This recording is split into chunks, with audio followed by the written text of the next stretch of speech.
Vous êtes prêts? Au fond, la technique, vous êtes prêts?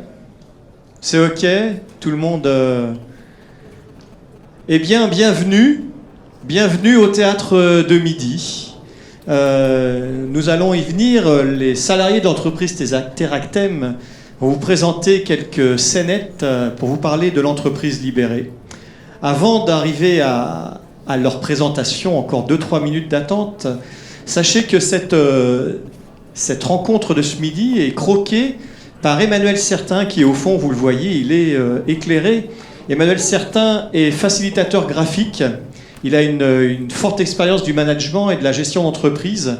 Et depuis maintenant de nombreuses années, il est consultant en management de la performance. Et Emmanuel utilise le graphisme, le dessin, pour faciliter, mettre du liant, mettre du facilitant dans les relations de l'entreprise. Et donc c'est un consultant atypique qui va croquer nos conférences cet après-midi, qui va également croquer ce spectacle de ce midi. Et vous verrez épisodiquement apparaître sur l'écran les croquis, et puis on en parlera à la fin. Il nous présentera à la fin de chaque séquence le résultat de son travail. Donc bienvenue Emmanuel, merci d'être au fond de cette pièce, vous le voyez. Si vous avez des questions à lui poser, vous irez le voir après. En tout cas, il va être présent avec nous. Alors, on va donc s'intéresser aujourd'hui au Théâtre de Midi, à l'entreprise libérée. Je voudrais simplement vérifier auprès de vous qui croit que l'entreprise peut véritablement être libérée. Ceux qui y croient lèvent la main, ceux qui n'y croient pas lèvent pas la main. C'est assez simple, hein. Donc qui croit que l'entreprise peut être libérée? Ah, quand même, 1, 2, 3, 4, 5, 6, voilà, une partie, plus de la moitié en tout cas, pas ceux du fond, hein, ceux du fond ils y croient pas. Ceux qui sont devant y croient plus que ceux qui sont au fond. Est-ce qu'il faut avoir une représentation sociologique? On ne sait pas, on verra ça après. En tout cas, il semblerait que une partie des gens y croient. Qui pense qu'une entreprise peut fonctionner sans organigramme? Est-ce que vous pensez que dans une entreprise, les salariés peuvent signer librement leurs propositions commerciales? Est-ce que certains d'entre vous pensent qu'une entreprise peut fonctionner sans procédure? Et encore, qui pense qu'un courrier client peut être envoyé sans validation de la hiérarchie? Et qui pense qu'une entreprise peut donner libre accès à ses fournitures? Qui pense qu'un patron ne sait pas tout, ne contrôle pas tout?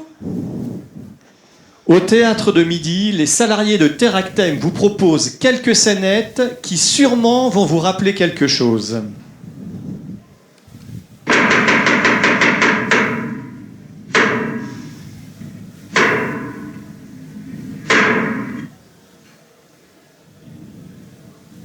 Mesdames et messieurs, bonjour. Nous tenons à vous avertir que les personnages et les situations qui vont vous être présentés étant purement fictifs, toute ressemblance avec des personnes ou des situations existantes ou ayant existé dans nos entreprises ne saurait être que fortuite.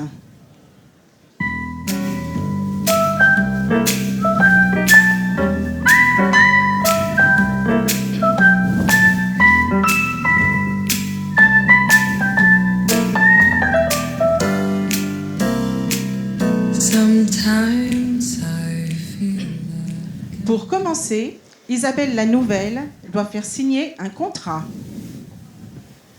Bonjour Isabelle la Nouvelle. Bonjour, moi c'est Dédé, le responsable de la qualité dans cette entreprise.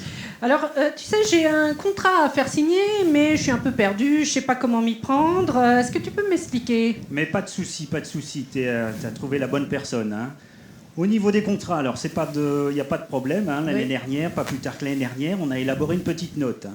Alors je lis les contrats, tu vois, ce guide des procédures, c'est important dans une entreprise, hein, le guide des procédures.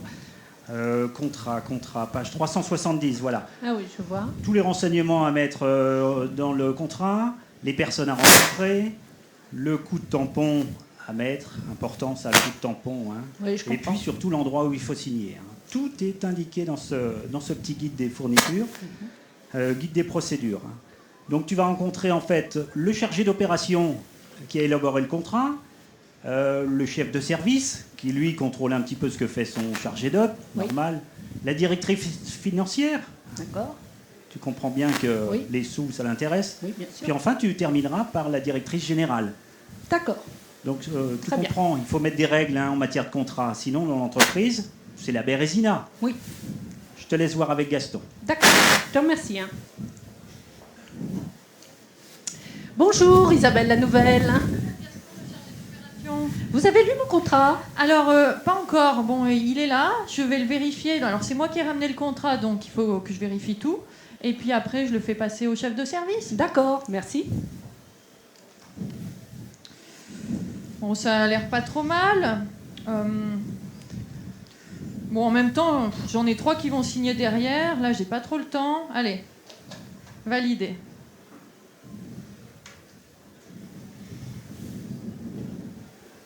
Deux jours après, le client attend.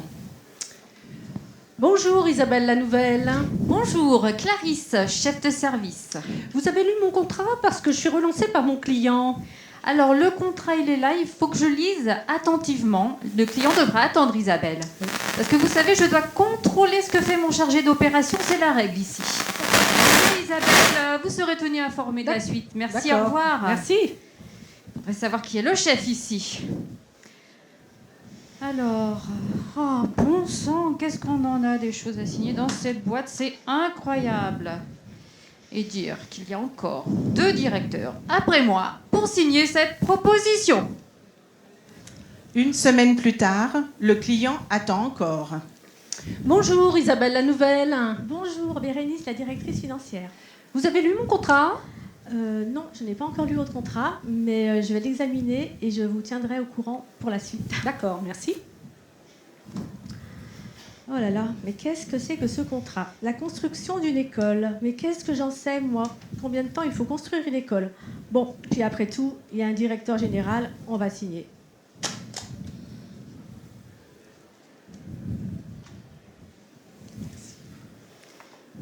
Un mois plus tard, le client n'a toujours rien reçu.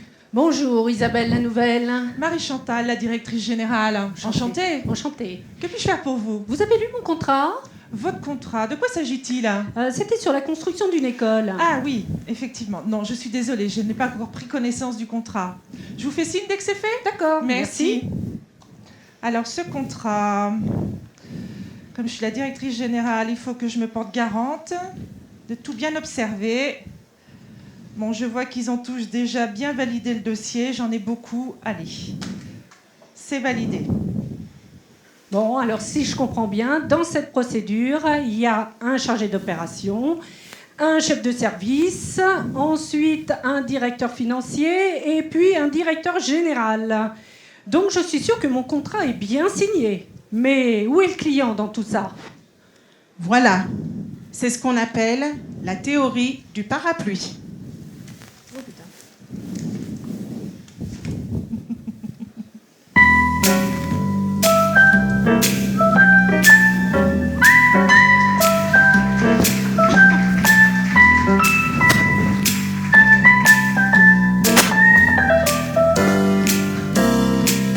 Sometimes I feel I've got you. Run away, I've got you. Get away from the pain you drive into the heart of me. Lundi matin, une réunion de projet comme les autres. Ah, mon stylo ne fonctionne plus. Dédé, tu peux me dire comment on fait au niveau des commandes de fourniture? Alors, tu tombes bien, les commandes de fourniture. Alors là, c'est pareil. Hein. On s'est basé sur un guide des procédures important. Hein. En matière de fourniture, c'était énorme. Hein. Alors, D'accord. pas plus tard que le mois dernier, on a pondu une petite note. Hein. 600 pages. C'est pas grand-chose. Hein. Non. Tu as tout. La nomenclature des fournitures, les formulaires de demande, les horaires, la personne qui s'en occupe. D'accord ? D'accord. Donc tu vas rencontrer Madame Bonaventure, qui est responsable des fournitures. Tu lui fais une demande double exemplaire sur du papier carbone. Non, là, je rigole un peu. Et puis, tu présentes surtout... Alors là, on a essayé de négocier un contrat avec une plage horaire assez large avec elle, Le placard fourniture, il est ouvert le jeudi après-midi de 15h30 à 15h45. Donc, d'accord, tu fais bien attention aux horaires parce que sinon, tu n'obtiens rien. Hein.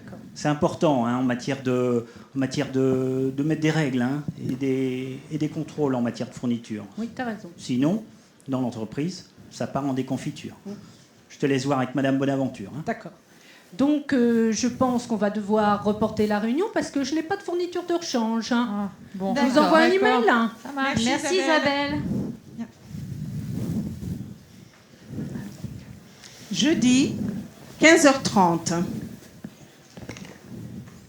Bonjour Madame Bonaventure. Bonjour, Madame Bonaventure. Bonjour, Madame Bonaventure. Vous êtes nombreux aujourd'hui, dites donc, pour les fournitures. Oui. On s'est pas vu depuis la semaine dernière. Oui, c'est pas faux. Bon, allez, j'ouvre le placard. Bon, et on y va doucement, on prend pas pour tout le couloir. Oui. D'accord, on est raisonnable. Vous me connaissez, Merci. merci. Bon, moi j'en prends Alors, pour la semaine. Moi, je prends un cahier, j'en ai pas besoin, mais ça ça sera Je peux y mon aller stock. Isabelle Oui. Un conseil, prends 4 stylos au moins. 4 Ouais. Oui, mais j'en prends pour le mois, plus pour mon fils, ce sera très bien. Jeudi, 15h45. Bon, il est l'heure. On ferme. Voilà, je suis tranquille pour une semaine.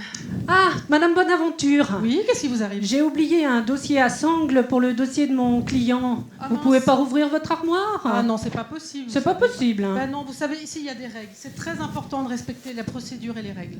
Donc, écoutez, bonne journée. Vous revenez la semaine prochaine. Alors à la semaine prochaine. Voilà, merci. Il est où le client dans tout ça? Voilà, c'est ce qu'on appelle la théorie de la fauche.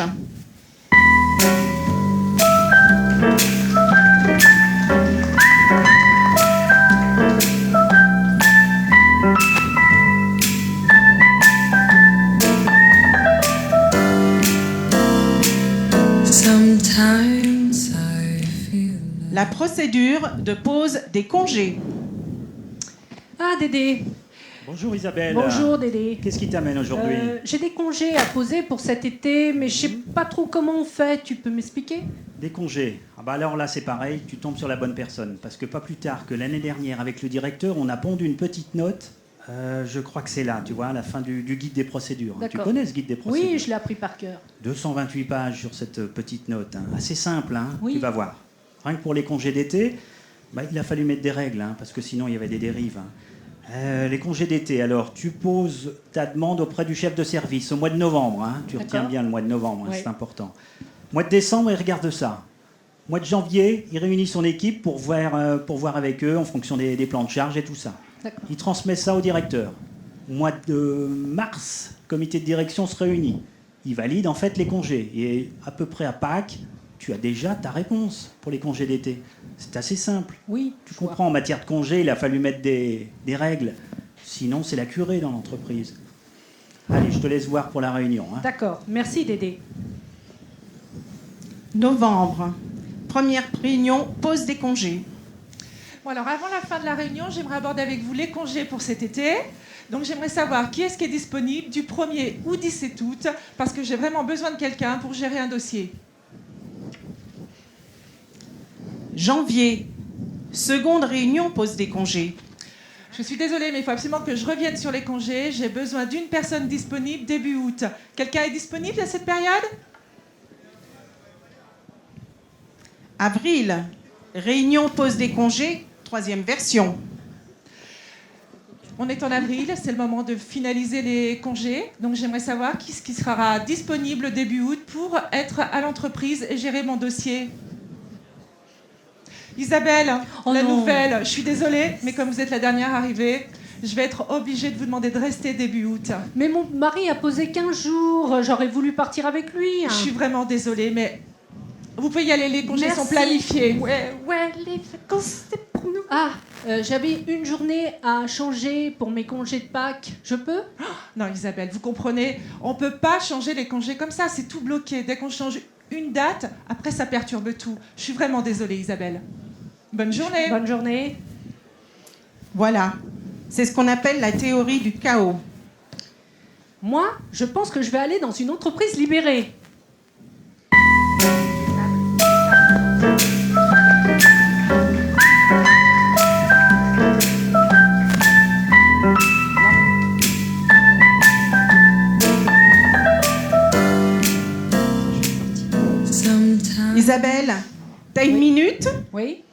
Je vais présenter ce que ça peut être une entreprise libérée. Alors, une entreprise libérée, c'est quoi? Eh bien, c'est une entreprise où les salariés sont libres et responsables d'entreprendre toutes les actions qu'ils estiment les meilleures pour l'entreprise. Après tout, qui mieux que le salarié sait comment faire le travail du salarié? Partant de ce principe, exit les procédures, les contrôles, la surveillance et la hiérarchie qui les entretient. Les dirigeants et les managers n'ont plus rien d'autre à faire que de se mettre au service des salariés. Un peu comme un jardinier se met au service de ses plantes.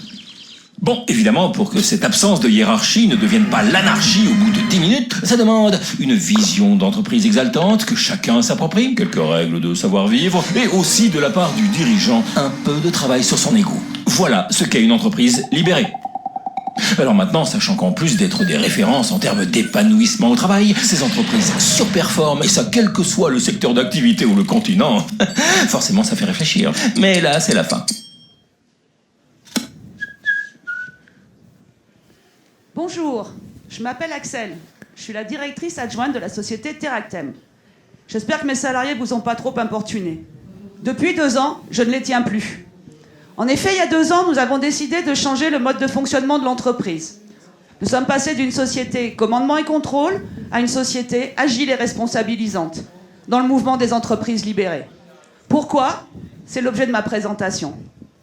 Mais avant de commencer, moi aussi j'ai quelques questions. Mais cette fois-ci, on va être sérieux, on va parler gros sous.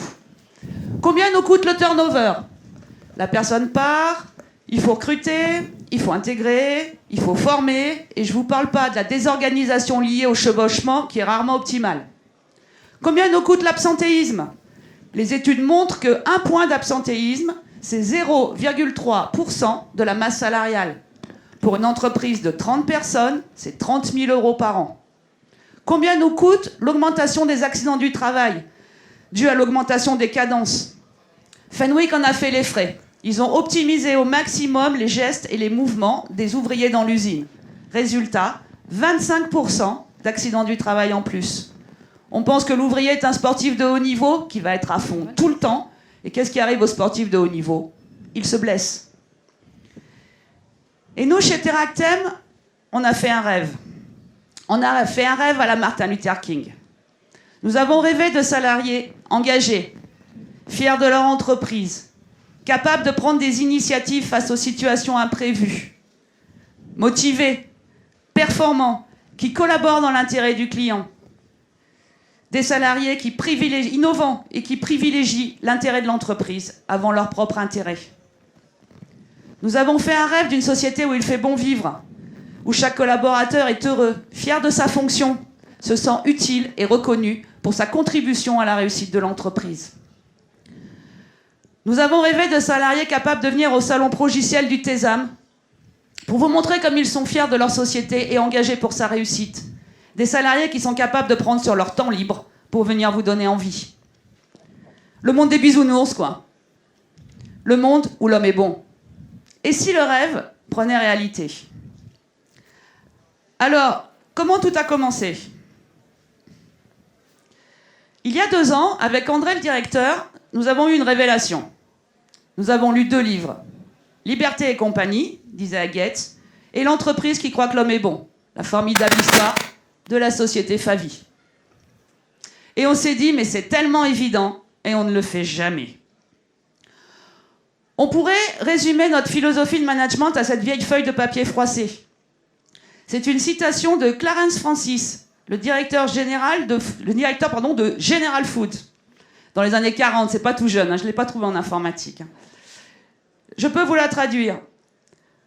On peut acheter le temps de quelqu'un, on peut acheter sa présence physique à un endroit donné, on peut acheter un nombre calculé de mouvements de sa part, mais on ne peut pas acheter son enthousiasme, on ne peut pas acheter l'initiative, on ne peut pas acheter la loyauté, on doit les gagner. Chez nous, chez Teractem, nous avons comme ambition de survivre. Nous voulons que notre société soit pérenne. Nous voulons durer longtemps. Nous voulons garder notre job.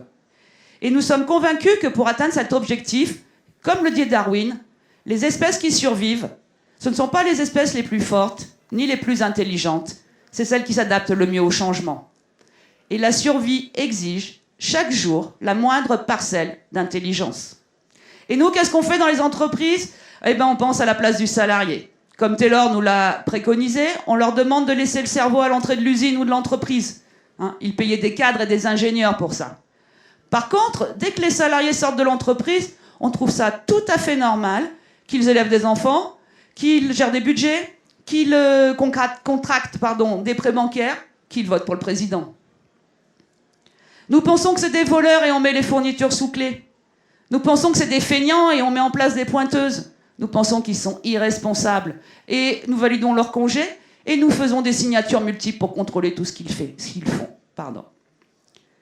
À votre avis, comment vont-ils se comporter? Comment nous nous comporterions dans cet environnement? Nous voulons tous des salariés agiles et responsables. Alors créons l'environnement qui permette aux salariés d'être agiles et responsables.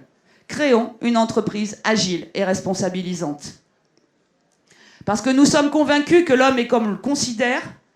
Mettons en place l'environnement pour changer l'homme.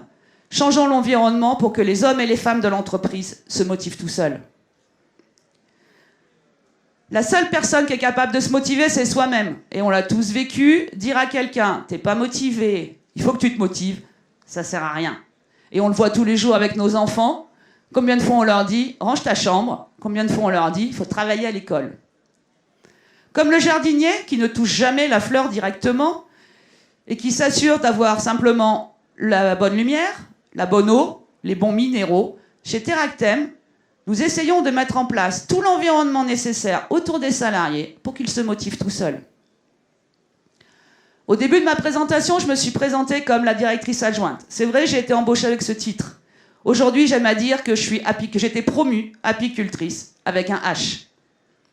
Et pourquoi le lys rouge? Parce que c'est le symbole de la fierté et de l'audace. Une entreprise agile et responsabilisante, c'est avant tout des valeurs. Et ce sont les salariés qui ont défini les valeurs qu'ils voulaient porter. Ce sont les salariés qui ont dessiné leur blason. Ce sont les salariés qui ont écrit leur devise. Une entreprise agile et responsabilisante, c'est l'amélioration continue. C'est faire confiance.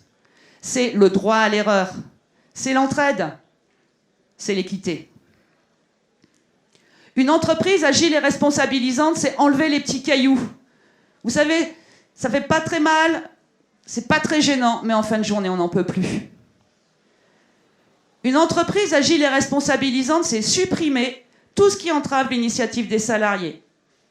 Albert Einstein disait « La bureaucratie réalise la mort de toute action. » C'est suivre aveuglément la procédure.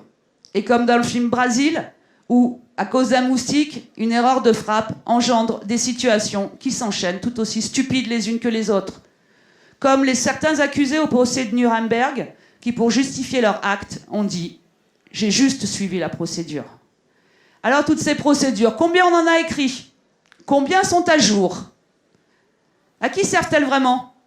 Au nouvel entrant? Combien de temps on a passé à faire et défaire des organigrammes et des fiches de fonction? Combien de salariés les utilisent pour travailler tous les jours? En revanche, combien de salariés vous ont dit « c'est pas dans ma fiche de fonction ». Chez Teractem, on considère que plus on décrit un poste, plus on le fige, et que les hommes et les femmes de l'entreprise sont des êtres humains et pas des rectangles dans des organigrammes. Une entreprise agile et responsabilisante, c'est supprimer les symboles de l'opposition entre nous et eux. C'est supprimer des places de parking réservées, c'est supprimer des petits bureaux, des grands bureaux. Une entreprise agile et responsabilisante, c'est faire confiance. Et là, la récompense, c'est le climat social. Et ça, c'est juste énorme.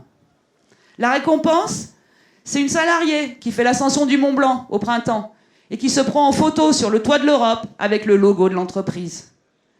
La récompense, elle est là autour de vous. Vous les avez vus juste avant moi. Merci. Merci Axel. On peut remercier l'équipe. On va continuer parce que maintenant, on va voir un petit film qui a été réalisé par la télévision suisse romande et donc après le théâtre, le cinéma.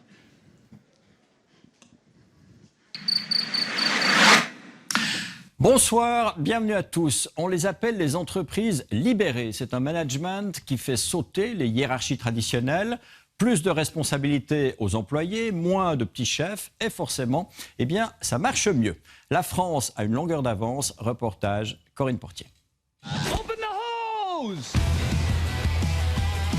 Quel est le point commun entre le fabricant du Gore-Tex, Harley-Davidson, et une société qui construit écoles, écoquartiers ou sentiers de randonnée, Teractem à Annecy?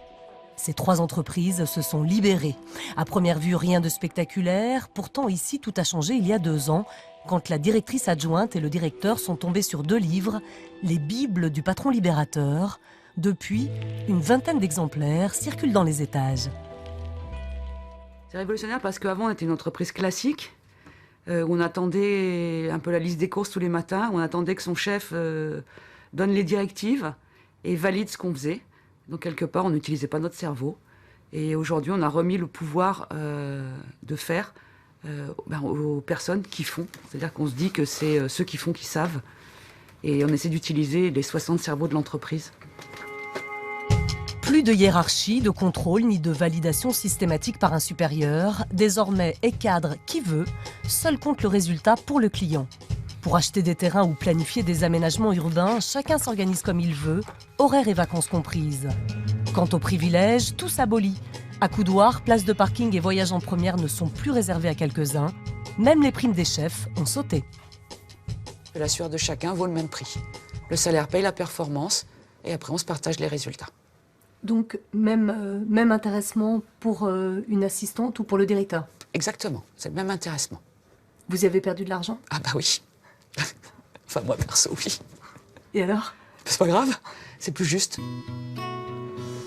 Cédric, le responsable informatique, est aussi passionné de vidéos. Il s'est lancé dans un film sur cette drôle d'aventure. La participation est libre. Vous êtes prêts? Ce que vous osez faire maintenant que vous n'osiez pas avant faire à Teractem. Charrier la direction, voilà. Avoir un comportement naturel avec les gens de la direction. On est heureux. Cette notion de hiérarchie, donc justement qu'il n'y a plus, on s'adresse plus à toutes les personnes de façon d'égal à égal. On nous fait confiance, on nous propose de tenter des choses, de proposer des nouvelles, d'innover. Et donc, pour que ce soit possible, il y a eu bien cette communication qui a été faite où on a le droit à l'erreur. Parce que forcément, si on nous dit d'un côté, vous pouvez tenter des choses, mais que derrière, on se fait saquer, ça ne marche pas. Le groupement, les appartements. Droit à l'erreur, droit aussi à toutes les initiatives, comme ce carrefour des assistantes lancé par l'une d'elles pour parler de leurs problèmes concrets. Ah ben ça change vraiment la vie. Oui. Et puis surtout, c'est valorisant. C'est flatteur, c'est valorisant. Quand on arrive au travail et qu'on se dit, ça c'est moi qui l'ai mis en place, c'est moi qui le fais vivre, c'est moi qui le porte, même si on est une simple assistante, c'est le bonheur. Séverine venait travailler la boule au ventre. Pour elle, depuis 2 ans, tout a changé. Alors pourtant, c'est toujours de l'administratif, c'est toujours des paperasses, des procédures. Mais ouais, je suis contente de venir bosser, quoi. Quand on dit qu'il n'y a plus d'organigramme, qu'il n'y a plus vraiment d'hiérarchie, on dit bon, donc c'est l'anarchie, mais c'est pas l'anarchie parce qu'on a un boulot à faire, on a des comptes à rendre. C'est difficile à expliquer. On a l'impression qu'on vit dans le monde de Mickey, quoi, chez Barbie. Alors qu'en fait, non, il y a du boulot à faire, mais je pense que c'est les mentalités à faire évoluer. L'objectif, c'est que des salariés contents de venir travailler, ils vont se donner à fond. Ça veut dire que c'est rentable de se libérer? Oui. C'est rentable parce que on se rend compte aujourd'hui, les résultats suivent, quoi. On se rend compte qu'on est plus performant et qu'on fait des bonnes années. En 2014, malgré la crise du secteur, Teractem a fait son 2e meilleur résultat en 60 ans d'existence. Un miracle, même des géants comme Michelin, Decathlon ou Auchan s'y intéressent. En France, le mouvement est contagieux. Il s'est fédéré autour de l'un de ses inspirateurs, celui qui a découvert ce secret des entreprises performantes. Bonjour Isaguette. Nous l'avons retrouvé à Paris. Que ces entreprises-là, ils vont prendre de plus en plus grand part de marché, ils vont se développer, etc. Et ceux qui, effectivement, continuent à fonctionner selon l'ancien modèle traditionnel de la bureaucratie hiérarchique, graduellement vont disparaître. Puisque ça marche si bien, pourquoi il n'y en a pas plus qui le font? Il n'y en a pas assez de leaders. Vous avez des patrons d'entreprises qui soit ne comprennent pas ça, soit n'ont pas de capacité de transformer les entreprises de cette façon. Il faut avoir une certaine personnalité. Et la clé de ça, Le pas numéro 1, c'est abandonner son ego. Pas toujours facile non plus pour les salariés de changer de fonctionnement. Ce jour-là, à Teractem, on dépouille un questionnaire anonyme envoyé à tout le monde. Après 2 ans de libération, beaucoup d'enthousiasme, mais aussi quelques grincements de dents. Je n'ai pas connu l'ancien mode de fonctionnement, mais j'apprécie le fonctionnement actuel, libéré de beaucoup de lourdeur, notamment tout ce qui touche au statut et ce qui complique les relations au quotidien. Donc là, on nous trouve moins rigoureux. Voilà, la gestion de projet n'est plus aussi rigoureuse qu'avant. Il faut redéfinir des règles à minima pour toute l'entreprise. La répartition des tâches était plus claire qu'aujourd'hui. Aujourd'hui, on ne sait pas toujours vers qui se tourner.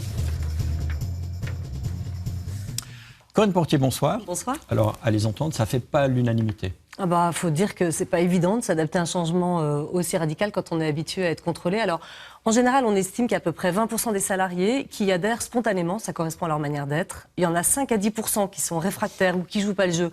En général, ils s'excluent d'eux-mêmes. Et puis les 70% restants trouvent leur marque avec le temps.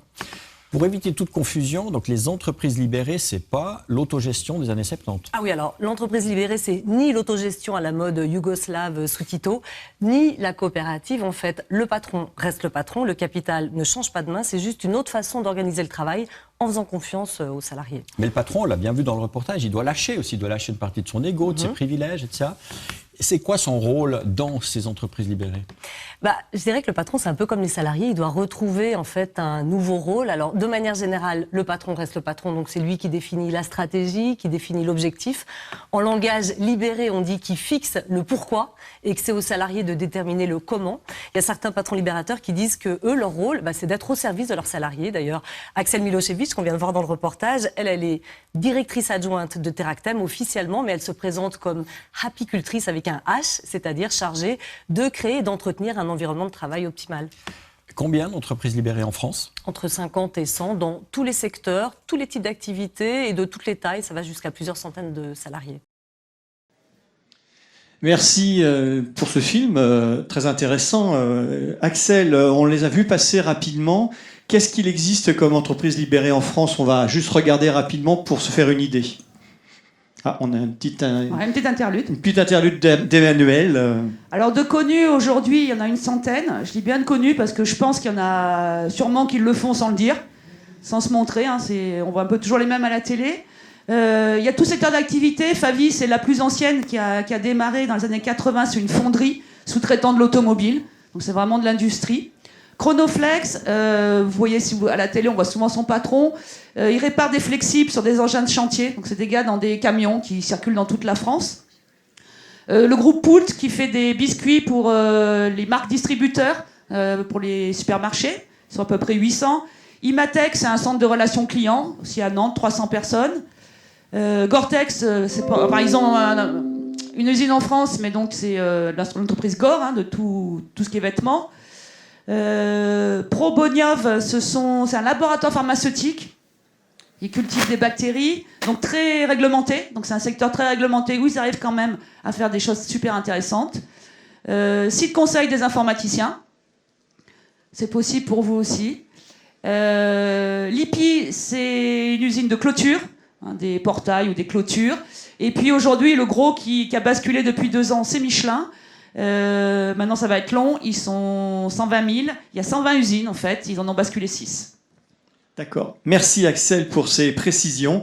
On va continuer avec des salariés qui vont venir débattre d'abord entre eux, puis avec vous. On va peut-être profiter du moment où on se remet en place. Donc, on va remettre les tables pour la petite table ronde. Pour regarder le dessin qu'Emmanuel nous a proposé, là, qu'on a vu furtivement pendant l'installation. Voilà. Donc, Emmanuel nous fait un petit dessin un peu ambiance mapping, je ne sais pas comment on appelle ça, mais on y voit la pensée. On les retrouvera, tous ces dessins, derrière, puisqu'on les reverra au fur et à mesure de l'avancée de ce salon progiciel.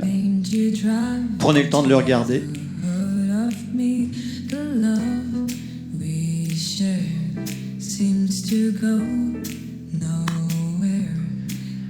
Voilà, comme...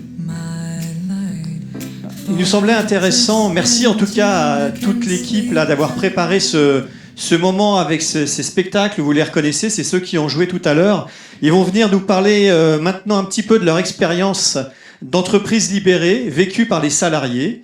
Nous avons ici Claire, voilà, Valérie, Dominique et Marie-Carmen. Voilà, qui vont chacun nous développer un sujet. On va en parler un petit peu, et puis ensuite on pourra débattre avec vous, vous pourrez poser des questions, et on va tranquillement prendre le temps d'approfondir notre vision de l'entreprise libérée. Alors Claire, la première chose, c'est remettre l'humain au cœur de la société. Qu'est-ce que tu peux nous dire de ce que tu as vécu, et comment toi tu as vécu cette métamorphose ? Alors moi, je l'ai vécu, je suis arrivée au moment de la métamorphose. Et effectivement, en arrivant dans l'entreprise, une chose qui m'a vraiment plu et en même temps étonnée, c'est cette approche de l'importance de l'humain. On a tous une place, on a tous un pouvoir de parole, on a tous la possibilité de s'exprimer. Et quand on sait que dans une entreprise, venir au travail, on y passe quand même une bonne partie de notre temps, venir au travail légère et avec plaisir, c'est plutôt un point très agréable. Et donc, je me suis rendu compte que, de plus, avec ce bien-être dans l'entreprise, on est d'autant plus efficace. Et je crois même que le client s'en rend compte. Alors, tu as dit l'humain au cœur de la société. Alors, sincèrement, c'est un mot valise. Hein. J'interviewe 15 personnes ici. Il y en a 15 qui me disent qu'ils mettent l'humain au cœur de la société. Hein. Donc, concrètement, pour toi, ça veut dire quoi ? Dans ton travail au quotidien, ça signifie quoi, être au cœur de la société ? Au cœur de la société, c'est-à-dire qu'on participe entièrement à la vie de la société. À plusieurs reprises, l'esprit collaboratif a été développé et donc on peut vraiment s'exprimer et dire notre avis, notre façon de voir les choses, et on peut prendre nos responsabilités et on peut en faire part aux autres. On ne se sent pas seul dans notre coin. Il y a vraiment un esprit collaboratif par rapport à ça. D'accord. Concrètement, là, on a vu passer furtivement dans le reportage de la TSR des images qui ont été filmées dans les papeteries. J'en profite pour dire qu'elles ont été inaugurées il n'y a pas longtemps, les papeteries à Crangevrier, pour ceux qui ne connaissent pas. C'est bien ça qu'on a vu, hein, c'est les papeteries. C'est vous qui avez piloté ce projet. Oui. Voilà. Et donc, le projet aboutit. Est-ce que tu as l'impression que finalement, les papeteries, c'est un peu de toi ? Ah bah c'est une super fierté pour l'entreprise, on en est très très fiers. Et ce qui était très agréable, c'est que moi personnellement, je ne me suis pas occupée du projet, mais ce qui était agréable, c'est qu'à chaque fois qu'il y avait une évolution importante, en tant que salarié, on était conviés à participer à ce projet. Et donc à l'inauguration, c'était tout à fait le projet de l'entreprise. Merci Claire, on y reviendra après là-dessus. Valérie, oui. Alors, toi tu nous parles de la façon dont les dirigeants de l'entreprise ont créé l'impulsion, ont poussé pour finalement ça se fasse. Qu'est-ce que tu peux nous dire là-dessus ? Alors moi, ce que j'avais un petit peu envie de partager, c'est effectivement dans ce changement la condition nécessaire de la position du dirigeant. On a bien vu que c'était une clé du changement dans cette métamorphose. Donc l'équipe dirigeante, mais même le dirigeant lui-même, a une position tout à fait essentielle.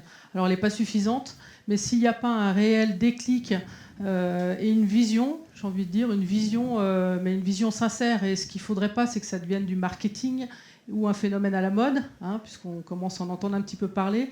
La réelle difficulté, je pense, c'est effectivement que le dirigeant s'approprie intimement, on va dire, cette vision et avec toutes les conséquences que ça implique. Hein, donc ça demande du temps, ça se fait pas. Isaac Guest disait très bien que pour qu'un dirigeant puisse basculer là-dedans, il a besoin d'être coaché aussi, il a besoin d'être accompagné, puisque c'est pas forcément quelque chose de naturel. Et pour continuer par rapport à ce que dit Valérie, effectivement, dans l'entreprise, on a été à plusieurs reprises accompagnés pour nous aider à avancer avec ce que j'appelle être nourris, c'est-à-dire qu'on nous a nourris par des conférences, par des formations. Merci. Des formations sur le savoir-être. Des formations pour nous aider à aborder nos collaborateurs différemment en prenant en considération aussi leurs différences. Et ça, c'est très important parce que je pense que seul, on a beau avoir la volonté, il faut avoir des regards extérieurs et se nourrir de l'extérieur pour avoir cette liberté et cette notion responsabilisante. Valérie, tu parlais de ça, tu voulais continuer, vas-y. Oui, au-delà de la vision du chef d'entreprise, il y a effectivement toute l'équipe dirigeante qui doit soutenir ça. Et il y a un certain nombre de points essentiels qui a été mis en place. Enfin, moi, que j'ai vécu en tout cas, c'est cette cette confiance, dire on vous fait confiance. Et la confiance, ça veut dire en parallèle, on l'a bien vu dans le reportage, le droit à l'erreur. Il ne s'agit pas de allez-y les petits gars et puis dès qu'il y a une erreur, coupez les têtes. Non, il a fallu vraiment concrétiser cette confiance. Ça se traduit comment le droit à l'erreur quand on construit un bâtiment de plusieurs millions d'euros? Ça veut dire quoi? J'imagine qu'on se pose tous la question, d'accord, mais on vous confie quand même notre argent. L'aménagement de nos territoires, ça veut dire quoi le droit à l'erreur? Le droit à l'erreur, ça veut dire déjà qu'on travaille en équipe. Donc il n'y a pas une personne qui est responsable d'un projet comme par exemple CRAN, ce que vous disiez. C'est de savoir discuter et dire justement si on n'a pas peur de faire une erreur, la petite erreur du début est tout de suite corrigée pour ne pas arriver à des erreurs catastrophiques qui peuvent avoir dans nos métiers des conséquences. Le droit à l'erreur individuelle, mais pas d'erreur collective. Ah, surtout pas. Ça vaut le coup de le préciser, je pense que ça peut rassurer quelques-uns de vos futurs clients. Hein. Juste une dernière petite chose, on a entendu Axel, quand elle est venue parler tout à l'heure, qui a parlé de ses salariés. Je ne sais pas si ça vous a... Moi, j'ai entendu. Voilà. Est-ce que c'est compliqué est-ce que dans ce que vous avez vécu, la transformation aussi de la posture des dirigeants, j'allais dire, top niveau? Comment vous l'avez vécu, et Claire? Alors Claire, elle est là. Pardon, Valérie, excuse-moi. Le changement de posture de la direction. Ouais. Elle est encore en cours. Hein. Oui, c'est pas simple tous les jours. C'est pas que c'est... Oui, il y a des choses, ça évolue encore. Et il y a encore des marges de progression et d'évolution. Il n'y a que 2 ans dans cette démarche. Donc, je pense qu'il y a encore du chemin à parcourir.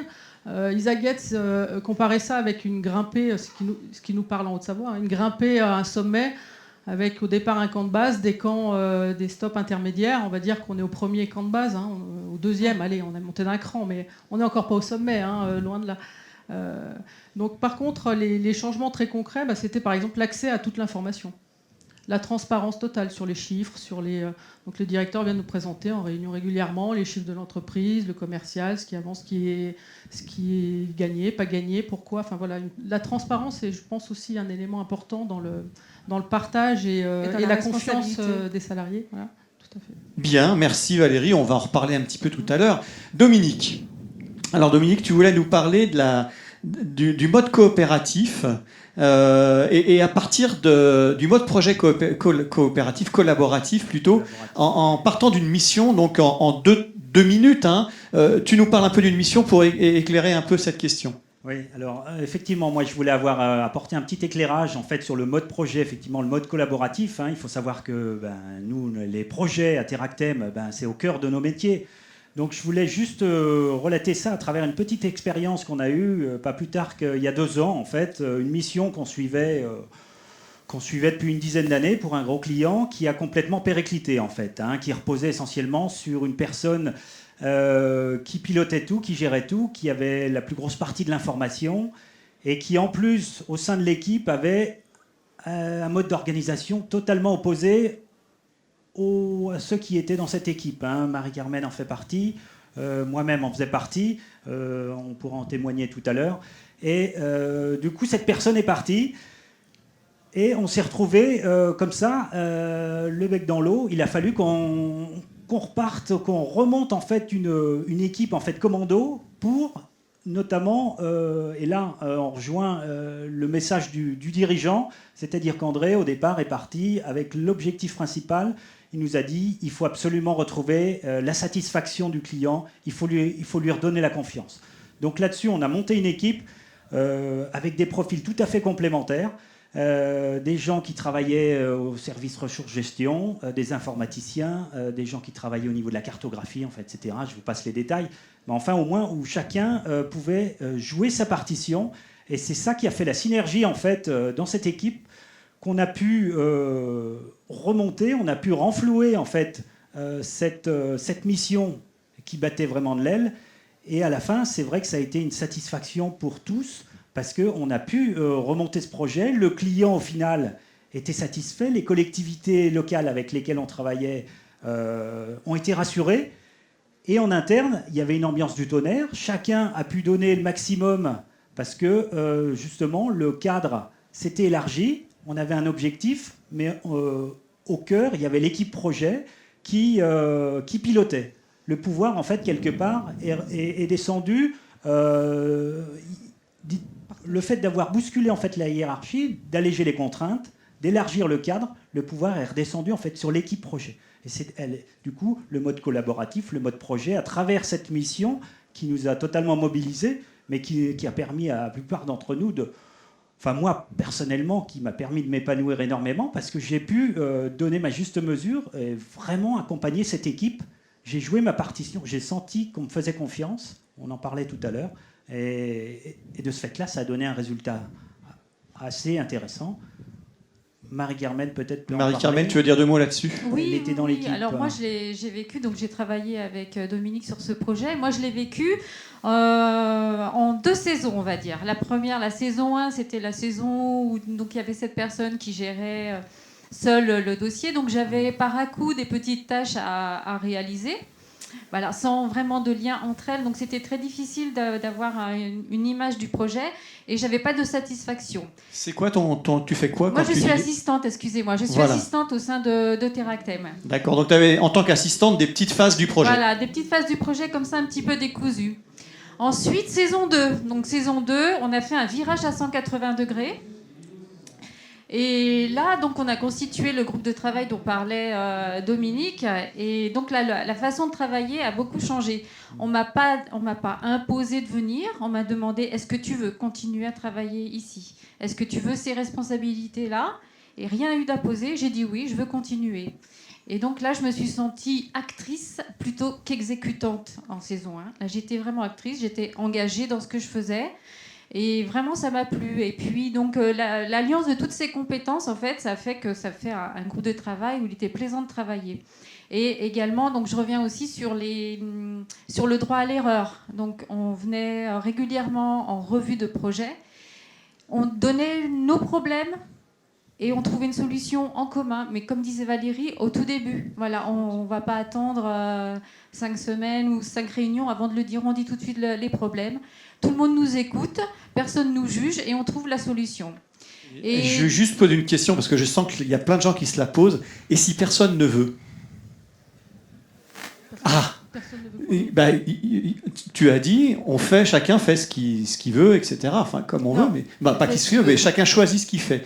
Si on prend l'exemple tout à l'heure de la dépose des congés, si personne ne veut sacrifier ses congés des 15 premiers jours d'août, comment ça se passe? Alors là, on est dans une notion de responsabilité. Donc nous, on se sent par rapport justement à ce qu'expliquait Valérie, on est dans une notion de transparence par rapport aux chiffres, etc. Donc on se sent responsable de l'entreprise, responsable de nos clients. Donc si demain, notre client a une obligation, on doit lui remettre un dossier, c'est à nous, on prendra nous-mêmes la décision de reporter nos congés. D'accord. Vous voyez la différence? C'est vraiment par rapport aux clients qu'on réagit. Donc si on s'autorise de prendre 1 jour ou 2, c'est parce qu'on peut le faire par rapport à notre charge de travail. Par contre, si on a des obligations, c'est à nous de s'engager ou de trouver quelqu'un qui nous remplace face à ces congés. D'accord. Il y a 2 règles quand même essentielles qu'il faut rappeler. Il y a 2 règles quand même. Oui. C'est la satisfaction du client, surtout. Hein. Je crois que ça, c'est essentiel. Important. Et on ne met pas un collègue dans la panade. Voilà, ça, c'est il y a quand même 2 règles. Marie-Carmen, continue. Oui, je continue. Alors, ça ne veut pas dire d'être libéré, ça ne veut pas dire l'anarchie. On s'engage, quand on s'engage, parce que là, par exemple, je me suis engagée, c'est moi qui ai décidé, on m'a proposé des responsabilités, j'ai dit oui, je m'engage, mais je suis responsabilisée. Je suis ce qu'on me demande, mais c'est pour la satisfaction. Je connais l'objectif, c'est la satisfaction du client. Et donc, on a travaillé dans cette ambiance. Et donc, on a travaillé bien sûr pour la satisfaction du client avant tout, mais aussi pour nous. C'était vraiment satisfaisant. Et j'ai appris aussi dans ce mode de travail projet, j'ai retrouvé en fait toutes les valeurs de l'entreprise, c'est-à-dire l'écoute, l'engagement, l'esprit d'équipe, le professionnalisme, l'innovation et la rigueur. Vraiment.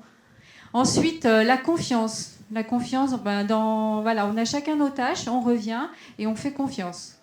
Et puis le plaisir de travailler aussi dans ce groupe. Et en conclusion, je voudrais dire que j'ai pas juste travaillé, j'ai pas juste fait mon travail, je l'ai fait avec envie. Voilà. Merci. Est-ce que vous avez une question dans la salle? Est-ce que des gens ont 1 ou 2 questions à poser ou est-ce que vous êtes complètement scotché. J'en vois qui se disent, mais alors si on s'ennuie plus à l'entreprise, où est-ce qu'on va se faire chier? Ça a quand même un côté assez rassurant de se dire, bah, au moins je vais au boulot, je sais que là je peux dire... Mal. Mais ça se passe si bien que ça pour vous? Oui. Ouais. Des questions? Oui, madame. Il faut parler fort.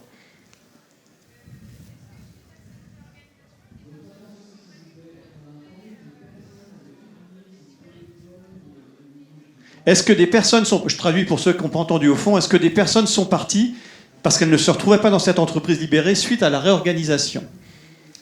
Il y a une personne en fait qui est partie. Il y a une personne qui est partie. À qui ça ne convenait pas, le système ne convenait pas. Donc elle est allée voir Axel en l'occurrence et elle lui a dit non, moi ça ne me convient pas, je souhaite partir. Voilà, c'est tout. Une sur combien? Une sur 65. Sur 65. Par contre, ce qu'il faut savoir, c'est que chacun évolue à son rythme. Alors effectivement, comme on expliquait tout à l'heure dans le petit film, c'est qu'à 20%, c'était juste évident. Et pour d'autres, par rapport au passé de l'entreprise, par rapport à plein d'éléments, on avait besoin d'observer avant d'y aller. Et c'est vrai que depuis 2 ans, moi ça fait 2 ans que je suis dans l'entreprise, on voit une évolution dans les comportements parce que les gens prennent confiance et vont vers cette dynamique-là. On n'est pas tous identiques et chacun y va à son rythme. Simplement, il faut essayer d'oublier personne. Merci. Une autre question? Oui. La durée du temps de métamorphose. Alors ça, c'est une question où je pense qu'on ne peut pas répondre puisqu'il n'y a pas de méthode. Il y a pas une... si Axel peut répondre. Si Axel va répondre. Comment? C'est sans fin. C'est sans fin, oui, c'est la même chose que ce que disait Valérie. Enfin. Oui, D'accord, sans fin. Chaque entreprise doit trouver son chemin pour monter au sommet et malheureusement, il n'y a pas un chemin tracé tout fait pour tout le monde, quoi. Merci. Oui?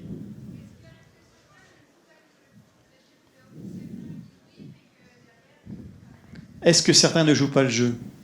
Je pense que très rapidement, ces personnes vont s'essouffler parce qu'elles se sentiront mal à l'aise dans cet environnement. La question, là, c'est est-ce qu'il y en a qui le font? Chez nous, est-ce qu'il y en a aujourd'hui à Teractem qui ne jouent pas le jeu? Alors moi, à ma connaissance, j'en ai pas. À ta connaissance, non. Non, pas dans la connaissance du groupe, il n'y en a pas qui ne jouent pas le jeu. D'autres questions? Bon.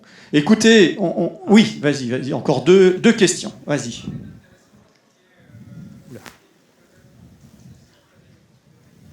Alors, l'intéressement qui est le même pour tout le monde, et la question c'est, quelle est la politique de rémunération? Alors, la politique de rémunération, c'est un vaste sujet. Il y a un groupe de travail qui s'est monté de salariés pour réfléchir à la question. Donc, pour l'instant, il n'y a pas eu il y a eu un gros quand même changement avec le partage de l'intéressement de façon égalitaire, ce qui n'était pas du tout le cas puisqu'il était proportionnel au salaire. Et il y a un groupe de travail de salariés qui réfléchit sur justement faire évoluer la politique salariale. Sur le mode de rémunération, en fait, Axel nous a dit vous avez carte blanche, c'est piloté en fait par les délégués du personnel. Vous avez carte blanche à réfléchir sur le mode de rémunération, pas le montant bien évidemment, mais le mode de rémunération. Et au niveau de la direction, on s'engage à appliquer les idées que vous aurez trouvées. Donc voilà. C'est en cours. Ouais. Et c'est vrai que c'est assez étonnant d'être dans une entreprise où on a des réunions qui sont par les pognons, parce qu'on nous invite à venir parler de notre salaire. Et on se rend compte que c'est pas si évident que ça. On est assez raisonnable en fait. Vous êtes raisonnable. On a du mal à Monsieur. sortir des...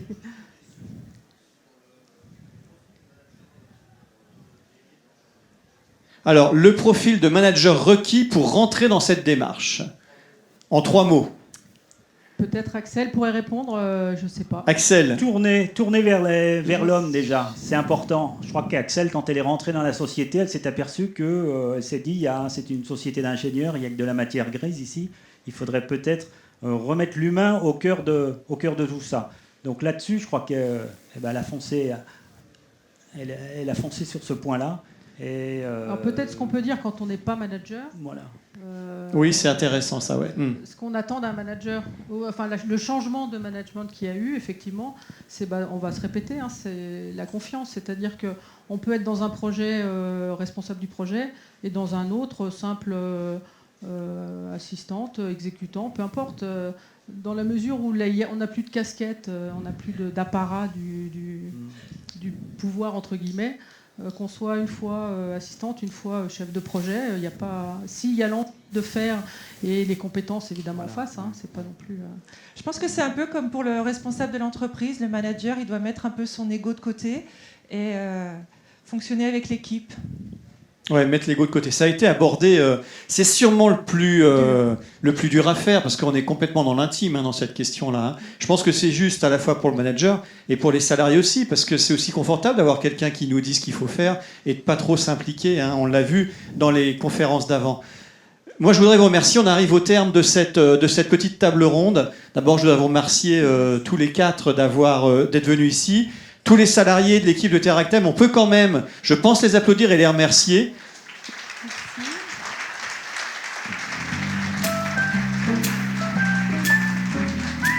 Vous avez vu dans les petits reportages qui ont été proposés que les personnes qui étaient avec les casques de chantier sont les personnes que vous avez vues ici, y compris le technicien qui a fait toute la technique, dont on n'a pas dit le prénom, qui est au fond et qui s'est occupé de la technique, qui était aussi sur le chantier. Je pense qu'ils sont venus vraiment illustrer quelque chose d'important. À vous de voir si ça vous a convaincu ou pas. On va voir ça d'ailleurs finalement après cette présentation du théâtre de midi fait par l'équipe des salariés de Teractem.